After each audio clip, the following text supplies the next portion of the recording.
Hey, welcome back to the Fan Forum. You got me, Mark. I just want to say thank you, everybody, for subscribing. We've been getting an influx of love on the channel, been getting a lot of phone calls, a lot of comments. I want to keep that up, though. So we're at 160 some subscribers.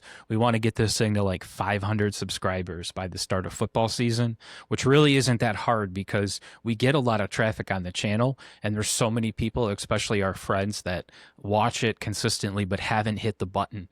And I can't tell you what that does because when you hit the button, you kick us off into the universe, into the Pat McAfees and the Woodward Sports and all the big dogs, and we want to beat them down and just make this homegrown thing a lot of fun. Anyways, while I'm on to that, I also want to remind you guys to check out Hermdo's channel. He's constantly putting stuff out there, whether it's conspiracy theories or whether it's just his gaming or anything unrelated to sports, because he's been cornering the sports market on this channel with his Tigers analysis and his Wings and Pistons. So go check Hermdo out. Please, he's been so good to our channel. We want to give him the love back, and he's a part of our channel now too. So the man is just a podcast whore. He's all over the place. Speaking of that, I want to take this opportunity to highlight too Lions training camp. They had a training camp battle with our future opponents at this meaningless preseason game coming up. The Miami Dolphins are in town, and they had a joint practice. And Amon-Ra and the boys have been absolutely cooking the Dolphins in this. And don't even start with it's just training camp. I don't want to hear that because, guys, what he's been doing and the tape that he's been putting out that we've seen in the offseason has been absolutely nothing short of impressive.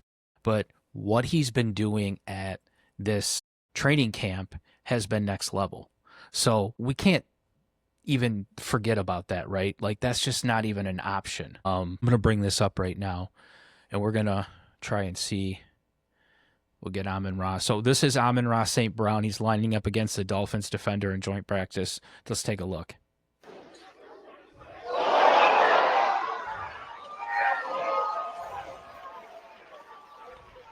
Effortless, right? So now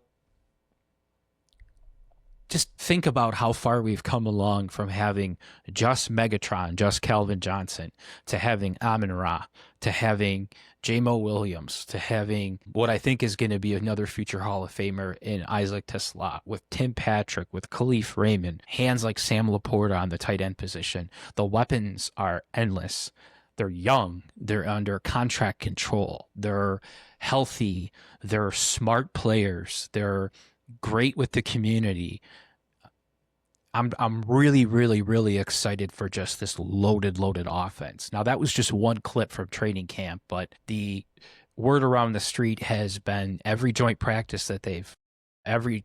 of the joint practice that they've had so far, the Lions have absolutely dominated. I've seen endless Dan Campbell memes where his eyes are just, lasers coming out of them, signifying that they're just absolutely laser focused. So really good to see that. I know that first Hall of Fame game, I don't want to say it gave everybody a scare, but they just looked so sloppy and so unprepared. And, after talking with Hitch after our last episode, there's only 3 preseason games for a reason. And with us playing that fourth, I don't really think the Lions were trying to put too much out there with the fear of getting anybody hurt, right? So we all seen last year what happens when you put your roster up against the NFL schedule and it tears you apart, what that does, right? The sky was endless. It was, yeah, I don't want to say it was our season last year. They were talking about us. Hard Knocks just came through. We had a lot of positivity running into it. And then that Hutchinson injury, I think, humbled us right back down. But this year, guys, the way we're starting, the way everybody looks so fine-tuned, there's not a lot of pressure, I think, on the Lions right now. There's not a lot of pressure in the NFC North other than for Ben Johnson to succeed with Caleb Williams.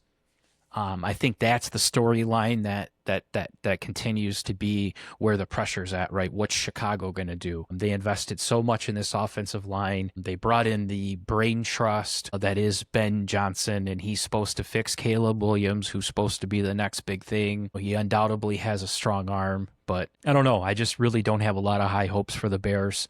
Selfishly, because I hate the team. It just seems like with that organization continuing to do everything the way they do, when you bring in a general manager and he continues to make these picks and do these weird coaching hiring and firings, dude, if you don't completely clear house, we've seen it with the Lions, that cancer still sticks around. And it can take a guy like Ben Johnson, and you hope for the best with him, but this could have been the wrong organization for him to go to. Now, he was smart not to go to Carolina, because Carolina seems to be just that leads to nowhere, right? But I know the Bears have a lot of respect because of the Urlachers and the Ditkas. But guys, if you think about the last 10 years of what that organization has done, outside of it being in Chicago and the colors being somewhat cool, the organization blows. So I think it all starts with Ryan Poles, just like it all starts here with Brad Holmes. So don't think it's going to work out for our buddy Ben Johnson. Maybe he'll be back like a Josh McDaniels type situation. All of Bill Belichick's coaches left and thought that they could survive, and they were bigger than the Belichick. But I think in this case, expect to see Ben Johnson be the first one to go. Aaron Glenn, to me, just seems like he's been, everything about him is earned, and he was probably 2 years past. He should have got a head coaching job a lot sooner. I think the Jets is another terrible organization, but I think he's going to succeed and have at least another year coaching on that team than Ben Johnson will with the Bears. Let's get back into some more camp talk. Right, let's see what the boys got going on right now. So I decided to go over to our friends over here at the Pride of Detroit and pick apart, the Sideline Report, and pick apart some of what they see. What an image right here, guys. Like, this is, if this not just is the coolest image, I'll probably use this as the thumbnail for this episode. But you've got Derek Barnes drafted, locked up under a contract. Jared Goff locked up under a contract. You've got Pat O'Connor, a pinback, smash you in the mouth, nasty D lineman, paid him, and then Isaac Tesla in the back, looking like a absolute monster. I didn't realize how big and jacked that dude is. He's not your average white guy. He might have your average white boy hair, but he definitely doesn't have the build like an average white boy. But that's a pretty cool picture. So as we go down here, they say right now, you might have heard by now, but they've completely dominated the Dolphins in a 2-team joint practice, squaring off Saturday afternoon in a preseason bout that'll likely see no starters for Detroit, which, hey guys, let's keep it that way. But the joint practice did. So you saw Amon-Ra and you saw Penei Sewell. The thing about that dominance is the hands of the quarterback, Jared Goff, and his lovely connection to St. Brown. So we saw what an offensive team looks like when the offense when it's under Kyle Allen or Hendon Hooker. Guys, now we know how to appreciate our boy Goff. So it's a Goff world. We're just living in it, right? So Lions offense proves that they haven't regressed. They're just dealing with the Lions defense. So the defense led by Brian Branch, DJ Reed, Terrion Arnold, Aiden Hutchinson, and Kirby Josley has been completely shutting down the Lions' best efforts in training camp so far. I love reading that. Starting tackle Taylor Decker, who's back at practice, told reporters that the offense had their best day in camp. Felt good. You can usually just get a general vibe when you're out there. The ball screen still wasn't there. That's something we've been preaching, something we'll need to do better. But overall, the execution of the offense, the physicality, the finish, it seemed like it was there. We have a really good defense that we practice against. So, the points are always going to be tough to come by, said Decker. So, love to see the continuation of the words healthy, dominance, team. To me, it just sounds like a battle plan less than a sales pitch. Last season, it was about grit. It was about the allure, changing the team, the vibe, the image. Can they take the next step? They took the next step. The gear's cool. The swag is cool. The team is loaded. Now can they operate, right? What does this look like? And you're hearing it right from Taylor Decker's mouth, one guy who's been here since the start of this, that the defense is just so damn good in practice that it's been really hard to look explosive. But now they go out against the Dolphins, who in my eyes are on just a complete downward spiral. They always seem to be that team that tries to do something special and it never works, starting with their quarterback or their head coach, who to me is extremely smart, but doesn't seem like he's got the balls to lead. I feel like he's just really good at probably coaching up a few players, and he's good at placating the egos. But the Dolphins in general, I think they're just unraveling, which is fine. I'm not a big Tua fan.